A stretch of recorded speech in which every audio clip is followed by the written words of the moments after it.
The 2023 Australian Grand Prix was yet another instance of chaos reigning supreme in F1, with Kevin Magnussen's late crash setting off a chain of events that meant it took a full hour to eventually complete the final 3 laps. This included not 1, but 2 red flags, a standing restart that led to 3 separate Turn 1 crashes, and a final lap procession under the safety car that seemed entirely pointless. With yet more confusion among fans, and even F1's teams, we have to ask, just what are the FIA doing as a governing body that breeds such chaos?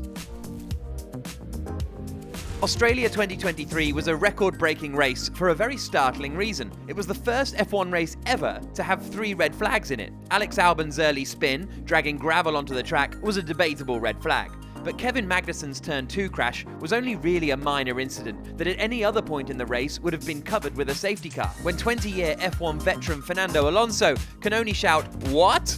when the second red flag dropped, it kinda says it all. A red flag is usually reserved for the most dangerous of on-track scenarios, but K-Mag's crash saw it used in a more competitive, influential way, neutralizing the race so we could get a dramatic finale with a standing restart in a race that Max Verstappen had dominated. And when multiple cars were taken out at said restart, there was mass confusion about how to determine the running order. It's the latest in a string of confusing officiating from the sport. Just 1 race prior in Jeddah, we had 3 different race results after there was a disagreement on what was classed as working on a car when serving a time penalty. Go back a little further, the 2022 Japanese Grand Prix was a 3-hour marathon where no one from the teams to the broadcasters and journalists knew how many points were going to be handed out at the end of the race. Max Verstappen's second championship was announced by Johnny Herbert in a post-race interview, surprising everyone watching, as well as Red Bull and Verstappen themselves. The FIA followed their own rules correctly, but their own rules had been written wrong. After Michael Massey went rogue, making up the rules in order to rush through a racing finish to the 2021 championship in Abu Dhabi, there's been a renewed culture within the FIA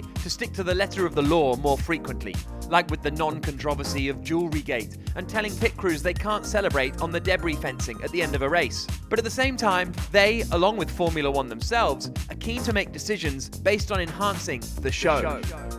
Motor racing has always been locked in a battle between sporting fairness and entertainment. The current F1 race length of 300 kilometers or 2 hours was introduced due to concerns that audiences' attention spans were getting shorter, so the races needed to be shorter to keep the crowds interested. That was in 1958. This balance is what the FIA and Formula One need to strike.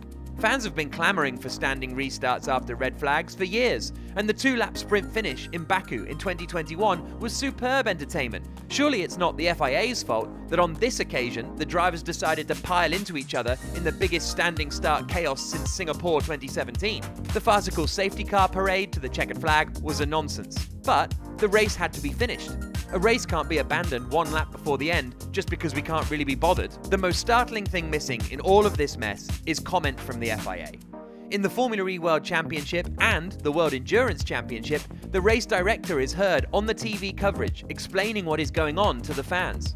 If the race director had declared Suzuka was to be a full points race to the teams and the audience watching on, or explained the reasoning for the final safety car lap in Australia, it wouldn't have left hundreds of millions of people guessing and confused. But what do you think? Should we be throwing red flags just to improve the show and avoid safety car finishes, or does it make a mockery of F1's sporting integrity? Let us know in the comments and be sure to subscribe.